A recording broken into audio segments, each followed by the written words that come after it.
28 जुलाई 2022 को एक ऐसा मंजर जिस दिन उदयवाला गवर्नमेंट हाई स्कूल के अंदर आपने देखा किस प्रकार से वहाँ के लोकल लोगों ने वहाँ के स्टूडेंट्स को और टीचर्स को बाहर निकाला फ्लैश फ्लड की चपेट से। इस समय आप जो देख रहे हैं मेरे पीछे का जो पूरा जो ये दृश्य मैं इस समय गवर्नमेंट हाई स्कूल उदयवाला में ही हूँ और आप देख सकते हैं कि फ्लैश फ्लड के आने की वजह से किस प्रकार से इस स्कूल के हालात इस समय हो रखे हैं। लगभग 48 घंटे पूरे हो चुके हैं फ्लैश फ्लड आने के बाद और यहाँ पे आप देख सकते हैं किस प्रकार की परिस्थिति। हालांकि जम्मू म्यूनिसिपल कॉर्पोरेशन द्वारा जो है यहाँ पे आज जो है सफाई करवाने का कार्य शुरू किया गया है। आप देख सकते हैं उनके फावड़े जहाँ पे पड़े हुए हैं और जो कचरा है मलबा है उसको बाहर निकालने की जो है कोशिश की जा रही है। यहाँ पे जो सफाई है वो जम्मू म्यूनिसिपल कॉर्पोरेशन द्वारा की जा रही है। सुबह 7 बजे से जम्मू म्यूनिसिपल कॉर्पोरेशन के जो नुमाइंदे हैं जहाँ पे आके सफाई कर रहे हैं और इस समय लगभग 1:30 बज रहा है और 1:30 बजे तक वो यहीं पे हैं। और आप देख सकते हैं क्या दृश्य है जहाँ का। आखिरकार फ्लैश फ्लड आया तो फ्लैश फ्लड आने से ये जो नुकसान हुआ इसकी जिम्मेवारी किस पे है? स्कूल की है, एडमिनिस्ट्रेशन की है या एजुकेशन बोर्ड की है? ये सबसे बड़ा सवाल है। सामने से लगभग 100 मीटर की दूरी पे आप देख सकते हैं किस तरीके से एक नाला जा रहा है और इसी नाले में पानी का बहाव बढ़ने से इस स्कूल में फ्लैश फ्लड आया, जिसके चलते बच्चे, टीचर्स और उनके जो गाड़ियां थी वो फ्लैश फ्लड की चपेट में आ गई। लगभग 100 मीटर की दूरी। लेकिन इस स्कूल में इस फ्लैश फ्लड के आने के बाद जो बड़ी सारी चीज़ें जो हैं वो उजागर होकर बाहर आ रही हैं वो ये हैं। मैं यहाँ के लोकल नुमाइंदों से भी बात करने की कोशिश करूँगा, जिनके टीचर्स से भी, स्टूडेंट से बातचीत करने की कोशिश करूँगा। लेकिन जो कुछ चीज़ें बाहर आई हैं वो मैं बता दूँ। जहाँ पर बाल बाउंड्री नहीं है जो प्रत्येक स्कूल में होनी चाहिए, लेकिन यहाँ पे विदाउट वॉल बाउंड्री जो स्कूल रन कर रहा है। तस्वीरों में आप देख सकते हैं दूर दूर तक जहाँ से भी आप देखें किसी प्रकार की वॉल बाउंड्री नहीं है। जो मेन रोड से रास्ता आता है उस रास्ते की हालत आप देखिए किस प्रकार से खस्ता हालत है। मैं ज़रूर भी आपका ध्यान इसकी तरफ आकर्षित करना चाहूँगा। और सबसे बड़ी बात आप देखेंगे ये टावर जो HT वायर है ये एकाएक इस स्कूल से ऊपर से गुजर के जाती है।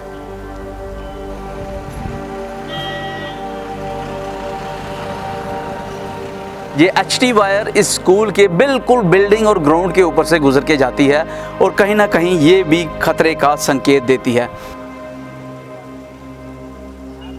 मैं इस समय जो उदयवाला गवर्नमेंट हाई स्कूल है उसके कम्प्लेक्स में हूँ और आप जहाँ देख सकते हैं सदा सच बोलो का जो है यहाँ पे कोट लिखा हुआ है। और वहीं मैं बात करूँ 28 जुलाई 2022 की तो लोकल नुमाइंदों की बात करूँ जिन्होंने उस दिन इस फ्लैश फ्लड के मंजर के विटनेस हैं, उन्होंने देखा तो उनका कहना है कि उस दिन जो है आला अधिकारी एजुकेशन विभाग के जहाँ पे आए थे और बहरहाल जब उनसे ये पूछा गया कि यहाँ पे ये कंडीशन कैसे हुई है तो उनका ये कहना था कि ये नेचुरल क्लाइमेटी है। सवाल एक है, क्या नाले में पानी भर जाना नेचुरल क्लाइमेटी है?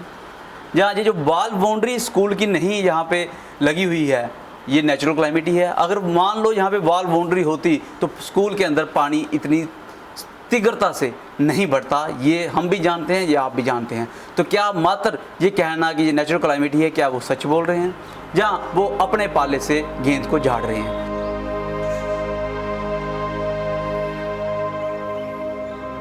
मेरे साथ इस समय लोकल स्थानीय शॉपकीपर तरसेम लाल जी हैं जिन्होंने उस दिन ये सारा वाक़या देखा और हार्डली यहाँ से 10 मीटर की दूरी पे ही इनका जो है वो शॉप है। क्या कुछ कहते हैं तरसेम जी? क्या आगे जिन्हें उस दिन सारी चीज़ें हुई तो हैं अपनी अखें दिखिया? मैं अपनी अखी दिखिया बड़ा जबरदस्त पानी आया, छोटे छोटे बच्चे बिच फसे थे और टीचर बिच फसी दियाँ और पानी इन्ना आई आ कि बिच लोकल लोग जेह्ड़े गए उन्हें कड्ढिया और मैडमों ने बड़े फोन किए, कोई उत्थे हेल्प वास्ते कोई नहीं आया। तुंदे सामने किते? हाँ मेरे सामने फोन किए उन्हें बरदी बरखा जी? हाँ बरदी बरखा जो फोन कराए वो पूल पर खड़ोते थे, कोई हेल्प वास्ते कोई नहीं है। लोकल बंदे जेह्ड़े गए उन्हें बच्चे बुच्चे कड्ढे, 3 टीचर एक स्टूडेंट जेह्ड़ा फिर भी बेचारा फसी आ क्योंकि यकदम बड़ा पानी आया पिछू। फिर वो कि'यां निकले? सर वो उहदे पर खड़ोते रहे, फिर बाद पानी घटिया उसदे बाद गए वो क्योंकि उत्थे अपर बिजली दियां तारां कन्नै देखो तुस दिक्खेआ ते होना थल्ले जी एरिया बड़ा इत्थे गंद शंद पेदा अपने कन्नै सर वो भी है पावर स्टेशन शार्ट भी होई सकदी, शार्ट भी होई सकदी सर, कोई पता थोड़े कुछ बंदे दी कुछ भी होई सकदा क्योंकि एट अ टाइम कोई अगर हेल्प वास्ते लोकल बंदे नहीं होंदे तो फिर कुन्नै पजाना उ'नें? देखो ना गौरमेंट का फर्ज है कि कम से कम आनी हेल्प तो करनी चाहिए बंदे दी यार। मैडमों ने इन्ने फोन किए कुछ ने फोन नहीं चुकया और जिसलै पानी घटिया फिर बड़े लोग कट्ठे होइए उत्थे, उसले तक कोई बंदा आया नहीं उत्थे। इस समय मैं उदयवाला हाई स्कूल की ग्राउंड जीरो रिपोर्ट आपको दिखा रहा हूँ। आप देख सकते हैं यहाँ पे फ्लड के चलते किस प्रकार से अंदर पूरे तरीके से मलबा जो है वो जमा हो रखा है, और यहाँ पे जम्मू म्यूनसिपल कॉर्पोरेशन के जो नुमाइंदे हैं वो यहाँ पे आज सफाई करने आए हैं। मैं कैमरामैन को कहूँगा एक बार इस तरफ भी कैमरा डाले। देखिए किस तरीके से स्कूल की क्लास के अंदर भी लगभग 2 से 2.5 फीट तक जो है पानी की आप देख सकते हैं लेयर जहाँ पे बनी हुई है, यानी कि इतना पानी यहाँ पे आ गया। और सामने जो आप देख सकते हैं अलमीरा है, और इस अलमीरे को भी कहीं ना कहीं पानी अंदर गया होगा, क्योंकि अलमीरे से भी 2-2.5 फीट तक जो है वो जहाँ पे पानी जाने की संभावना दिख रही है।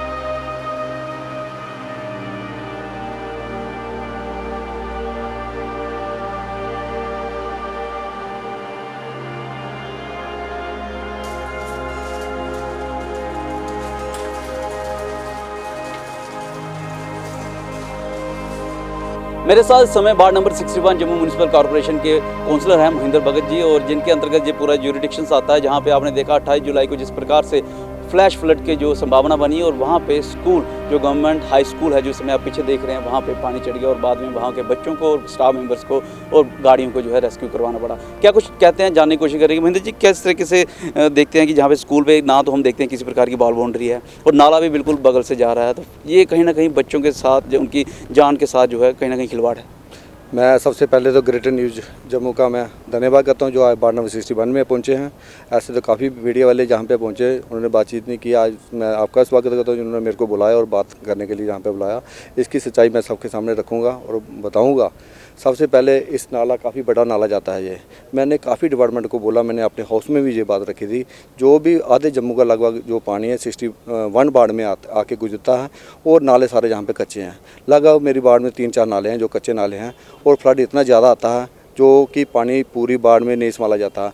आज कल परसों भी यही स्थिति बनी है, जो पानी ऊपर जानीपुर रूपनगर से पानी इतना आ गया, कहीं टक्का लगा था या कुछ हुआ, उसके इतना पानी आ गया कि पूरे जो स्कूल के यहाँ पे स्कूल की भी उसकी स्पेड में आ गया, ये सारा मोहल्ला ये उसकी स्पेड में आ गया। और मैं साथ में इनका म्यूनसिपल कॉर्पोरेशन का भी धन्यवाद करता हूँ, जिन्होंने 2 महीने 3 महीने जहाँ पे फोक लाइट लगा के JCB लगा के जहाँ पे पूरे स्कूलों के नाले हमने क्लीन करवाए थे। नाला अभी बना है? नहीं, नाला बना नहीं सर, ये नाला अभी कच्चे ही नाले हैं, ये अभी नाला पूरे बने नहीं है। मैं तभी कहना मैं म्यूनसिपल कॉर्पोरेशन का यही धन्यवाद करूँ जिन्होंने फोक लाइट लगा के जो नाला पूरा इसको डीसिल्टिंग करवाया था। अच्छा। ताकि लोग मेरे काफ़ी बच सके। नहीं वो नाले मैंने करवाए होते, डीसिल्टिंग नहीं होता, नहीं होता, मैं कहता हूँ बड़ा ज़्यादा नुकसान होता। जहाँ पे नीचे मेरी कॉलोनी है, एक तुमाल कॉलोनी है, वहाँ पे लोग बह जाते, जी हमारा मोहल्ला पूरा ये बह जाता, और 120 बच्चा था जहाँ पे पढ़ रहा था, वो सारा पानी के चपेट में आ गया। ठीक है जी, तो जो नाले की बात करें, लेकिन हम देखें स्कूल की बॉल बाउंड्री यहाँ पे नहीं है, इस पे क्या कहेंगे? सर स्कूल की बाउंड्री के बारे में मैंने काफ़ी बार बोला। मैंने अपने हाउस में बात रखी। हमने डिप्टी डायरेक्टर प्लानिंग को बुलाया था, हमने हाउस में, मना साहब उनका नाम है। एक्चुअली में जिम्मेवारी किसकी, आपकी है या किसी और? सर ये जिम्मेवारी उनकी बनती है। जब उनको मैंने बात की, वो कहते हैं हमने टेंडर लगवा दिया है। दो स्कूल पढ़ते हैं मेरे, हाई स्कूल गवर्नमेंट यहाँ पे वार्ड नंबर 60 में, दोनों स्कूल के टेंडर लगे हुए हैं। इसका बाउंड्री लैंड का भी टेंडर लगा हुआ, उधर वहाँ पे स्कूल के कमरों का टेंडर। कब से लगा टेंडर? सर 2 महीने, लगभग 6 महीने हो गए इसका। 6 महीने? हाँ, पहले ये कानामानी करते रहते हैं। पहले मेरा दूसरा स्कूल भी है, वहाँ पे मुझे कह रहे हैं कि पेड़ कटवा के दो, हालांकि मेरा काम नहीं है। मैंने इंसेंटिव लेके वहाँ पे कुछ बंदों से मिलके अपनी जेब से पैसे लगा के वहाँ पे उनको पेड़ करवा के दे। उनका जेई है जो वो बात सुनने के लिए तैयार नहीं। पहले बोलता वहाँ पे पेड़ कटाओ, पहले ज़मीन हमारे को उसको बाउंड्री लाइन बिल्कुल करवा के दो, प्लेन करवा के दो, फिर हम काम शुरू करें। अभी आपने उनसे बातचीत की, उनको बताया कि बॉल बाउंड्री नहीं होने की वजह से जो बच्चों की लाइफ के रिस्क में आ गई? मैं कल भी डिप्टी डायरेक्टर को फ़ोन कर रहा था, उन्होंने फ़ोन नहीं उठाया। मेरे का यही कहना है इनको डिपार्टमेंट को, जो टेंडर लगे हैं जल्दी से जल्दी मेरी वार्ड में काम शुरू किए जाए। नहीं तो जिन ठेकेदारों को इन्होंने टेंडर दिए हैं उनको ब्लैक लिस्ट करो, जो L2 है उनको टेंडर दिए जाएँ, ताकि जो स्कूल के जो बाउंड्री लाइन का काम है, या स्कूल के जो कमरे बनने, देखो अब मैं दूसरे स्कूल की भी हालत दिखाता हूँ इनको। स्कूल के छत गिरने वाले हैं, स्कूल की दोनों की इतनी खस्ता हालत है कहने की बात नहीं है। और इनके मैंने डायरेक्टर को मिला है, डिप्टी डायरेक्टर प्लानिंग को मिला है, डिप्टी डायरेक्टर को मिला हूँ, उनके जेई तक को मैं मिला हूँ, मगर ये बात सुनने के लिए तैयार नहीं होते हैं। हम हाउस के अंदर रखी जी, बिल्कुल हाउस में बात रखी थी। इनको हमने डिप्टी डायरेक्टर प्लानिंग मेयर साहब ने उनको बुलाया था वहाँ पे। मैंने वहाँ पे इनको लिख के भी बताया और बात भी बताई पूरी स्कूल की कि ऐसे ऐसे हमारे मानसून चल रहा है अभी, तो अगर कल फिर पानी जो फ्लैश फ्लड आ सकता है तो कुछ नुकसान होगा तो कौन जिम्मेवार है? जी स्कूल एजुकेशन डिपार्टमेंट ही होगा इसका जिम्मेदार। क्योंकि इनको हमने इतने टीचरों ने बोला है, इनके प्रिंसिपल ने बोला, सब इनको बोलते हैं, इनको रूह तक इनके कान में रूह तक नहीं रहती है कि इनको सुनाई दे कि स्कूल देखे। स्कूल तो बना दिया, और ये नहीं है कि बच्चे नहीं है, बच्चे दोनों स्कूलों में बहुत अच्छे बच्चे पढ़ रहे हैं, और बच्चे भी मोस्ट इंटेलिजेंट जहाँ से पढ़ के निकलते हैं, और टीचर भी यहाँ पे काम कर रहे हैं। मगर ये स्कूल एजुकेशन ऐसा निकम्मा, मैं बोल रहा हूँ, इसे डिपार्टमेंट है, ये स्कूल बना दिए नालों में, कम से कम इनकी देख रेख तो करो। कम से कम ये जड़ी मैं कटवाता हूँ, इनको पूछो, इनको प्रिंसिपल को, इनको जो टीचर हैं, जड़ी मैं कटवाता हूँ, अपनी सैनिटेशन की टीम के बंदे भेज के मैं सफाई करवाता हूँ। आज भी देखो कितने बंदे लगा के मैं इसको सफाई करवा रहा हूँ स्कूल की। इनका एजुकेशन का खाली क्या है, खाली इन्होंने अपना स्कूल बना देना, इसके बाद उसको देख रेख नहीं करना। इनके पास जो मिड बनाने के लिए वो वर्कर रखने होते हैं, इन्होंने वो नहीं रखे हैं। कौन क्या करेंगे बेचारे, टीचर भी क्या करेंगे? वो बच्चों को पढ़ाएंगे, चाहे खाना बना के देंगे, चाहे स्कूल की देख रेख करेंगे। इनको मैंने इतने बार बोला, हाउस में ही बोला कि इनको जितने भी एजुकेशन स्कूल पढ़ते हैं, इनको एक सफाई कर्मचारी दे दो, ताकि ये अपने अपने काम ये करें। इनके पास, मैं कह रहा हूँ, जितने भी स्कूल पढ़ते हैं ना, इनके पास कोई भी सफाई कर्मचारी बंदा नहीं है इनके पास। मैं चाहता हूँ कि हमारे डिपार्टमेंट आगे, हमारे पास सफाई कर्मचारी काम मिलते हैं, म्युनिसिपल कॉर्पोरेशन से हमारा आगे बहुत बड़ी बाढ़ है। इतने हम हर बंदे को एक एक बंदा सफाई कर्मचारी प्रोवाइड नहीं करवा सकते, फिर भी हम जितनी हो सकती है इनकी मदद पूरी करवा रहे हैं, और हमारा सहयोग पूरा रहेगा इनके साथ, ऐसी कोई बात नहीं है। और जितनी हमारी जरूरत पड़ेगी हम पूरी इनके करेंगे। जी, आप जनता द्वारा चुने नुमाइंदे हैं, और लोगों की आप ही से उम्मीदें हैं, और खासकर आप ही के जो यूरिडिक्शन में एरिया है वहीं के बच्चे जहाँ पे पढ़ते हैं, तो जो आपका फर्ज भी बनता है इस चीज़ को उजागर करें। और अगर एजुकेशन डिपार्टमेंट इसमें कोई कार्य नहीं कर रहा तो बोला, अगर मेरे स्कूल के, मेरे वार्ड के बच्चे को कुछ भी कल को होता है, तो ये जितना भी स्कूल एजुकेशन डिपार्टमेंट है, ये जिम्मेवार होगा। मैं गवर्नर साहब से यही अपील करना चाहता हूँ, और मैं स्कूल एजुकेशन से डिपार्टमेंट से यही अपील करना चाहता हूँ, ये जिम्मेवार होंगे। क्योंकि दो जो बच्चे निकालिए ना, मैं अभी फोटोग्राफ बताता हूँ, उनके घर में वो अभी तक बच्चे दो बीमार हैं, अभी तक वो ठीक नहीं है, सहमी हुई हैं, डरी हुई हैं लड़कियाँ, और जहाँ से बह के गई हैं, नीचे पुल के नीचे से लोगों ने छलांगें लगा के निकाली हैं। वो हमें पता कैसे निकाली हैं, वो एनडीआर टीम निकाल के, हमने टीचर निकाले, बच्चे निकाले, हमें पता कैसे निकाले हैं। तो मैं आपको यहाँ के स्कूल के अंदर की कंडीशन दिखाने की कोशिश कर रहा हूँ। आप देख सकते हैं किस तरीके से यहाँ पे जो डेस्क हैं पूरे तरीके से इस समय पानी का लेवल जो स्कूल के अंदर बढ़ गया था, उसके चलते जो है वो सुखाने के लिए एक दूसरे के ऊपर रखे हुए हैं। हालांकि स्कूल के क्लासरूम की कंडीशन अभी बड़ी खस्ता है, और मैं इधर से आपको दिखाने की कोशिश करूँगा। आप देखेंगे किस तरीके से स्कूल के पिछड़ी की तरफ भी आप देख सकते हैं, यहाँ पर भी जो है वो जंगल झाड़ियाँ जो है किस तरीके से बढ़ी हुई हैं। कहीं ना कहीं जिस प्रकार से फ्लैश फ्लड आया, तो उसने इस बात के ऊपर सोचने को मजबूर कर दिया है कि आखिरकार जब फ्लैश फ्लड आया तो स्कूल इसकी चपेट में कैसे आया। क्या ये नेचुरल क्लाइमेट की वजह से आया, जहाँ पे स्कूल की तरफ से या एजुकेशन डिपार्टमेंट की तरफ से, लोकल एडमिनिस्ट्रेशन की तरफ से कुछ कमियाँ रही उसकी तरफ से आया। बहरहाल आप देख सकते हैं अभी फ्लड के आने के बाद जो है वहाँ स्कूल इस समय जो है वो रनिंग कंडीशन में नहीं है, बच्चे जो हैं वो नहीं आए हुए हैं, और लेकिन टीचर्स आपने देखा किस तरीके से आए हैं और अब बाहर से अपना काम कर रहे हैं। आप देख सकते हैं किस तरीके से जहाँ गवर्नमेंट हाई स्कूल उदयबाला के जो टीचर्स हैं आज अपनी ड्यूटी को निर्वहन कर रहे हैं। मैं समझ देख रहा हूँ जहाँ पे मैम हैं जो Jammu Kashmir board of school education secondary school examination class 10 जो हाल ही में रिजल्ट निकला, उनकी जो है मार्क लिस्ट है, ग्रेड कार्ड जो है वो जहाँ के जो स्टूडेंट्स आए हैं उनको जो यहाँ पे वितरित कर रहे हैं। मैं यहाँ पे मेरे साथ एक स्टूडेंट है, मैं ज़रूर बताना चाहूँगा इस स्कूल के स्टूडेंट्स का जो मार्क्स लिए हैं 10th क्लास में 9.80 जो है वो इन्होंने लिए हैं, 465 मार्क्स आउट ऑफ 500। नाम है इनका मीनू कुमारी। मीनू जी, आपने इतने मार्क्स यहीं पे पढ़ के लिए हैं? यस सर, यहीं पे पढ़ के लिए हैं। क्या कहना चाहेंगे? मैं कहना चाहूँगी कि यहाँ पे हमने बिना लैब के ही मतलब वो प्रैक्टिकल्स किए हैं, क्लास में प्रैक्टिकल्स किए हैं। बाकी टीचर्स तो आप हमारे नंबर दे के पता कर ही सकते हैं कि कितने अच्छे पढ़ाते हैं। तो बस वही कहना चाहेंगे कि यहाँ की कंडीशन देखें ज़रा। यहाँ कंडीशन में बात करूँगा, लेकिन गवर्नमेंट स्कूल में अक्सर ऐसा माना जाता है मार्क्स थोड़े कम आते हैं, इसलिए लोग प्राइवेट स्कूल को जो है ज़्यादा तवज्जो देते हैं। लेकिन आपने गवर्नमेंट स्कूल में रह के इतने मार्क्स लिए हैं तो किसको क्रेडिट देना चाहेंगे? मैं टीचर्स को ही क्रेडिट देना चाहूँगी, इन्हीं की वजह से ये नंबर आए हैं। तो ऐसी कोई बात नहीं है कि प्राइवेट में पढ़ के आप अच्छा कर सकते हो, अगर आप पढ़ोगे तो आप कहीं पर भी पढ़ सकते हो।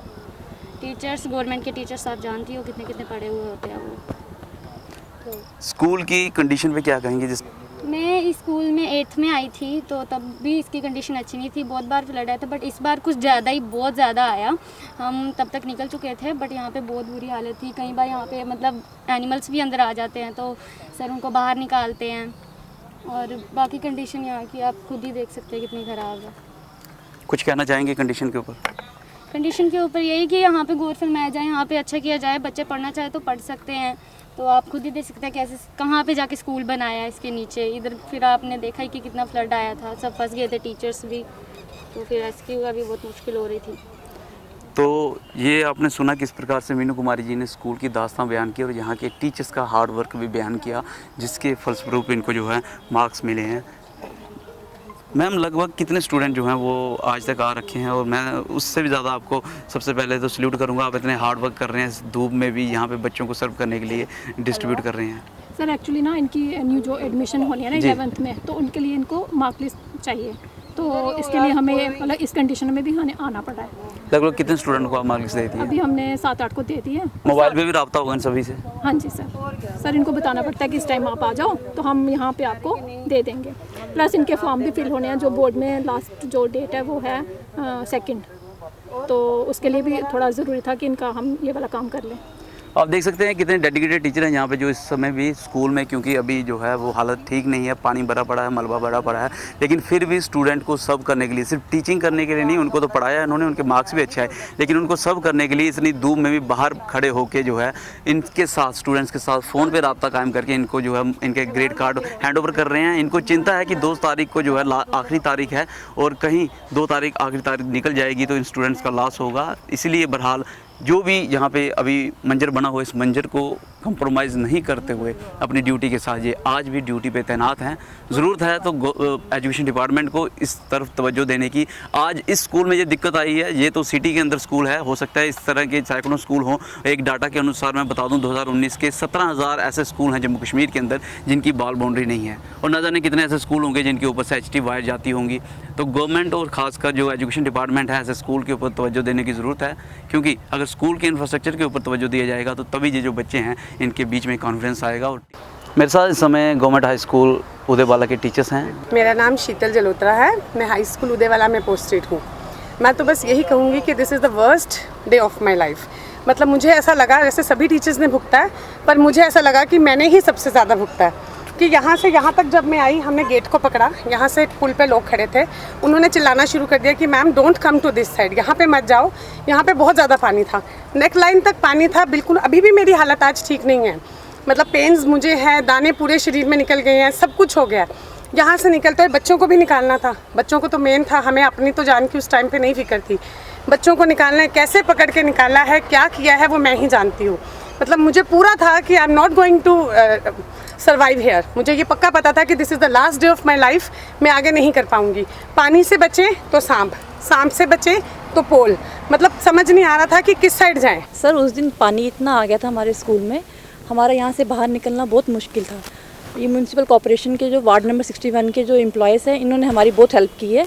मिडल बना, मिडल से हाई बना। आप अंदर से अगर इसकी कंडीशन देखें, ऐसे ही फ्लड्स वगैरह ये कुछ आया, सारे फर्श टूटे हुए हैं। और जो ये कंडीशन है ना, वर्स्ट कंडीशन है। मतलब हम अपनी एक ड्यूटी सोच के परफॉर्म करते हैं, ठीक है, इसलिए हम आते हैं। बट अब 2 दिन से जो हुआ ना, 2 दिन से जैसा हुआ है, तो जैसे हमने कल उस दिन CO सर आए थे, तो CO सर से बात हुई, सर कहते हैं नेचुरल कैलामिटी है, बड़े स्कूलों में बहुत जगह हुआ, हम ये मानते हैं। बट नेचुरल क्लाइमिटी है, लेकिन ये जो जहाँ पे बाउंड्री वॉल लगनी है, इसमें नेचुरल क्लाइमिटी की नहीं। सर ने हमें ऐसे बोला, हमने कहा कि अगर ऐसा कुछ हो जाता, हम सफर होते, बच्चे सफर होते, फिर सर किस पर गाज गिरनी थी, एक बात है ना। तो इसलिए हमने उनको बोला कि बच्चों के आप नेचुरल क्लाइमिटी कह सकते हैं, लेकिन मैं इसको नेचुरल क्लाइमिटी नहीं कहूँगा, मैं इसको कैजुअलनेस कहूँगा, और बच्चों के और टीचर्स के जान के साथ खिलवाड़ कहूँगा। मेरी बात सुनो सर, वही तो बात है, मजबूरी में ना हमें आना, जब कोई अल्टरनेटिव नहीं है, हमें यहाँ पे ही आना पड़ रहा है, यहाँ पे ही बढ़ाना पड़ रहा है। बट हम जो है डिपार्टमेंट से रिक्वेस्ट करते हैं कि वो कुछ जो है ना इसका समाधान करें। अगर यहाँ पे कुछ नहीं हो सकता तो इस बिल्डिंग मतलब यहाँ पे स्कूल को मतलब यहाँ से कुछ देर के शिफ्ट किया जाए। और अब 3 दिन से हम सफर आ रहे हैं, हम अटेंडेंस वगैरह उसके लिए ये साथ में ये सारे म्यूनसिपल कॉर्पोरेशन वाले कर रहे हैं। बट ये खुद कह रहे हैं 8-10 मेंबर्स का काम नहीं है सर, अभी भी मलबा जमा हुआ और अंदर स्कूल के अंदर भी बड़ा बुरा हाल है। मेरे साथ इस समय लोकल हैं जो उस दिन 28 जुलाई को जब बाढ़ आई और फ्लैश फ्लड के चलते गवर्नमेंट हाई स्कूल उदयवाला में जो है वो बच्चे और टीचर्स अंदर ही पानी के चलते जो है उनको रेस्क्यू करने की ज़रूरत पड़ी।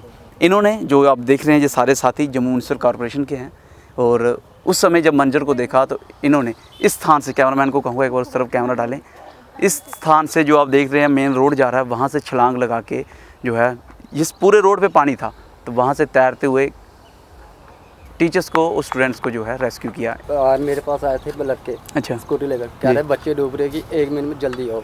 इसलिए हम आए इधर आन के देखा डूब रहे थे, ऊपर से छलांग लगाई थी। वहाँ से जहाँ से आपने छलांग लगाई, कितना पानी था उस समय यहाँ पे? पानी इतना आपके यहाँ तक था, तो बच्चे तो डूब गए होंगे। बच्चे तो डूब गए। तो फिर कौन से पॉइंट तक आप आए जहाँ से आपने उनको रेस्क्यू किया? सर इधर से हमने पहले म्यांमार को निकाला, बच्चे इस साइड से निकल गए थे जी जी। तो दूसरी साइड से बच्चे फंसे थे, वो दूसरे लड़के ने निकाले थे जो मेरे साथ था। तो आप इस पॉइंट तक जहाँ तक पहुँचे तो पानी आपके उस समय गर्दन तक था, तो डर नहीं लगा उस समय आपको? नहीं सर, क्योंकि बच्चों की जिंदगी का सवाल था, क्योंकि बच्चों को बचाना नहीं, पहले जिस तरीके से फ्लैश फ्लड आया, पानी बह रहा था, टीचर्स भी कहीं ना कहीं इस डर में थे वो बह जाएंगे, बच्चे बह जाएंगे, तो आपने छलांग लगा दी इस फ्लड में, तो डर नहीं लगा आपको? सर जब बच्चे डूब रहे फिर डरना क्यों था सर? क्या दिमाग में क्या चल रहा था उस समय? सर इस टाइम दिमाग में चल रहा था कि बच्चों को म्यांमार को बचाना चाहिए, क्योंकि ऊपर से सभी देख रहे हैं। मैं किसी की अच्छा, आपका गुड नेम क्या है? दीपक मसीह। दीपक जी। दीपक जी, दूसरे साथी का क्या नाम है आपके? दूसरे साथी का नाम पता नहीं, लेकिन आप ही के साथ हैं? जी, मेरे जीएमसी में हैं? जी। मेरी गुजारिश रहेगी जम्मू म्यूनसिपल कॉर्पोरेशन से, इस प्रकार के उनहार जो इनके पास योद्धा हैं, मैं जम्मू म्यूनसिपल कॉर्पोरेशन को कहूँगा, जो अपना कार्य तो करते हैं, लेकिन जिस तरीके से फ्लैश फ्लड आया और जिस तरीके से आपने सुना कि इन्होंने अपनी जुबानी कहा कि इनको किसी प्रकार का कोई डर नहीं लगा, दिमाग में था तो सिर्फ ये स्टूडेंट्स को बचाना है, टीचर्स को बचाना है और रेस्क्यू करना है, और अपनी जान पे खेलते हुए, जहां आप कह सकते हैं कि इनकी गर्दन तक पानी था, लगभग 5 फीट तक, तो बच्चों के बिल्कुल डूबने के आसार थे वहाँ पे, लेकिन इन्होंने सही समय पे एक्शन लेते हुए उनको बचाया। तो जीएमसी से अगर मेयर साहब देख रहे हो तो उनसे गुजारिश रहेगी कि इनको ज़रूर थोड़ा सा प्रोत्साहित किया जाए, क्योंकि बाकी भी जो इनके साथी हैं वो इससे प्रेरणा लें, और जिस प्रकार से समाज सेवा का इन्होंने यहाँ पे योगदान दिखाया है, हालांकि अपनी सेवा तो करते ही हैं, जम्मू म्यूनसिपल कॉर्पोरेशन का कार्य करते हैं, लेकिन समाज सेवा का योगदान दिखाया, वो बाकी भी प्रोत्साहित हो। तो आप वीडियोज़ में देख सकते हैं किस तरीके से यहाँ पे जो पहले हाउस का बोर्ड लगा है स्कूल के अंदर, वहाँ पे 27 जुलाई 2022 की तारीख है यहाँ पे, और यहाँ पे इको हाउस इंचार्ज के बारे में दिया है, यानी कि 28 तारीख को जिस प्रकार से भारी बारिश थी, तो इनको कहीं ना कहीं इतना मौका भी नहीं मिला कि वह अपनी क्लास का जो पूरा शेड्यूल है वो तैयार कर सके, और देखते ही देखते भारी बारिश के चलते जो है पूरा स्कूल जो है फ्लैश फ्लड की चपेट में आ गया। आपने देखा स्कूल जो है यहाँ पे किसी प्रकार की वॉल बाउंड्री नहीं है, और जिस तरीके से मैंने पहले जिक्र किया कि हाई टेंशन वायर आगे से जाती है, और इसके लगभग 10 मीटर की दूरी पे आप देख सकते हैं पावर स्टेशन है, खंबे लगे हुए हैं। जिस प्रकार से फ्लैश फ्लड आया तो ये सारी चीज़ें इलेक्ट्रीफाई भी हो सकती थी और ये ज़्यादा घातक हो सकता था। लेकिन सवाल ये है कि जब हर साल स्कूल की इंस्पेक्शंस होती हैं, हर साल जो स्कूल के आला अधिकारी हायर फॉर्मेशन से आते हैं, इंस्पेक्शन करते हैं, तो क्या उसमें वॉल बाउंड्री, हाई टेंशन और यहाँ पे उदयवाला स्कूल के जो पीछे हमने देखा कि जो पावर हाउस है, क्या इसका जिक्र नहीं होता? क्या उस इंस्पेक्शन में इन सारी चीज़ों की बातचीत नहीं होती? अगर इन सारी चीज़ों से किसी प्रकार की अनहोनी घटना घटती है तो इसके बारे में कौन संज्ञान लेगा और कौन जिम्मेवार होगा? क्या इसके बारे में इंस्पेक्शन की टीम नहीं करती, जहाँ इसमें भी कोई मिली भगत है डिपार्टमेंट की? बात सिर्फ उदयवाला गवर्नमेंट हाई स्कूल की नहीं है। क्या उदयवाला गवर्नमेंट हाई स्कूल की इस तरह के मंजर को जो हमने 28 जुलाई को देखा, क्या इस तरह के मंजर से हम कुछ सीख लेते हैं? क्या हमें नहीं लगता कि वॉल बाउंड्री होना ज़रूरी है? 7 तारीख को ये जो टीचर हैं ये अपनी जो अपडेट रिपोर्ट देंगे, लेकिन इस स्कूल में वॉल बाउंड्री नहीं है, इसकी अपडेट रिपोर्ट कौन देगा? और अगर वॉल बाउंड्री तयशुदा समय पे नहीं होती, जिस प्रकार से हमें यहाँ के कॉर्पोरेटर बता रहे थे कि 6 महीने से लटका पड़ा है जो टेंडर जिसके पास है वो कार्य नहीं कर रहा, और डायरेक्टर और डिप्टी डायरेक्टर जो एजुकेशन विभाग है वो इसके ऊपर संज्ञान नहीं ले रहा, तो जिम्मेवारी किसकी बैठती है? अगर कल को बच्चों को कुछ हो जाता, टीचर्स को कुछ हो जाता, और अगर लोकल स्थानीय लोग सामने नहीं आते, तो कौन इसका जिम्मेवार होता? स्कूल के ऊपर से जिस तरीके से HT wire, high tension wire जा रही है, बहरहाल बार बार अपील करने के बाद भी लोकल स्थानीय लोगों का कहना है कि किसी प्रकार का भी जो है वो विभाग द्वारा नहीं इसके ऊपर संज्ञान लिया गया, तो कौन जिम्मेवार है? मान लेते हैं फ्लैश फ्लड को, मानसून में पानी बढ़ गया, आप नेचुरल क्लाइमेटी कहते हैं, लेकिन कल को किसी प्रकार की अनहोनी घटना अगर HT वायर से होती है तो उसकी जिम्मेवारी कौन लेगा? अगर यहाँ पे आज की डेट में जो वॉल बाउंड्री नहीं है तो किसका कार्य है ये वॉल बाउंड्री करवाना? आखिरकार स्कूल हमारा है, सरकार हमारी है, एडमिनिस्ट्रेशन हमारी है, तो कमी कहाँ रह रही है? क्योंकि अगर वॉल बाउंड्री होती है तो यहाँ का जो बच्चे हैं, आपने देखा कितने अच्छे मार्क्स लेके वो हैं, वो पास आउट हुए हैं, जिनका CGPA 9.8 आया है इसी स्कूल के अंदर से। लेकिन पढ़ाई तो अच्छी है, लेकिन कहीं ना कहीं असुरक्षित महसूस करते हैं। शायद यही एक वजह है कि आज 48 घंटे बीत जाने के बावजूद भी बच्चे इस समय सदमे में हर स्कूल में नहीं आए हुए हैं। मेरी गुजारिश रहेगी एडमिनिस्ट्रेशन से, जम्मू कश्मीर गवर्नमेंट से और माननीय उपराज्यपाल महोदय जी से कि इसके ऊपर जल्द से जल्द संज्ञान लिया जाए। बात सिर्फ उदयवाला गवर्नमेंट हाई स्कूल की नहीं है, इस प्रकार के अनेकों स्कूल होंगे जो इस प्रकार के इंफ्रास्ट्रक्चर जो है उसकी वर्स्ट कंडीशन से जूझ रहे होंगे। ज़रूरत है उसको अपग्रेड करने की, टाइमली अपग्रेड करने की, सो दैट कि जहाँ बच्चे अच्छी तालीम ले रहे हैं वहीं अपने अंदर एक विश्वास पैदा कर सकें। और इस सवाल का जवाब मैं आपसे भी जानना चाहूँगा, वॉल बाउंड्री नहीं होना, HT वायर का ऊपर से जाना, और जहाँ पे पहले भी फ्लैश फ्लड आया है और इस फ्लैश फ्लड से कोई किसी प्रकार का जो है वो अभी तक सीख नहीं लेना, ये क्या दर्शाता है? एजुकेशन विभाग के कैजुअलनेस, एडमिनिस्ट्रेशन का नेग्लिजेंस, या गवर्नमेंट का संज्ञान नहीं लेना? आप हमें अपनी वैल्यूएबल राय ज़रूर दीजिएगा, और आपकी राय हमारे लिए बहुत बेशकीमती है, इसलिए कमेंट सेक्शन में कमेंट करके ज़रूर बताइएगा, और इस वीडियो को लाइक और शेयर करना ना भूलिएगा, ताकि अधिक से अधिक लोग इस वीडियो को देख सके और अपनी राय रख सके। अगली अपडेट के लिए जुड़ने वर्चुअल के साथ कैमरामैन काका के साथ मैं पंकज खजूरिया। जय हिंद।